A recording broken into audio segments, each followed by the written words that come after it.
கிறிஸ்துவுக்குள் பிரியமானவர்களே, இன்றைய காலை தின தியான பகுதிக்கு கூட உங்களை ஒவ்வொருவரையும் நான் அன்போடு வரவேற்கிறேன்.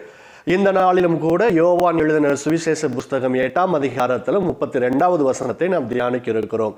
சத்தியத்தையும் அறிவீர்கள், சத்தியம் உங்களை விடுதலையாக்கும் என்றார். இயேசுவானவர் தேவ ஆலயத்தில் அவரை சுற்றியிருந்த ஜனங்களுக்கு இவ்விதமான உபதேசத்தை அவர் அந்த நேரத்தில் சொல்லுகிறார்.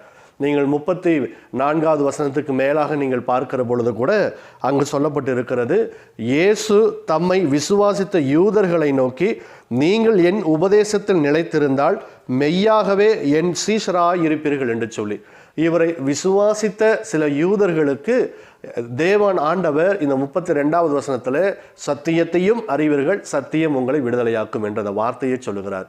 இந்த நாளிலும் கூட நீங்களும் நானும் வேதத்தை அதிகமாய் நாம் வாசிக்கிற பொழுது, சத்தியத்தை அதிகமாய் அறிந்து கொள்ளுகிற பொழுது நம்முடைய ஜீவியத்தில் ஒரு பெரிய விடுதலையை நாம் பார்க்க முடியும்.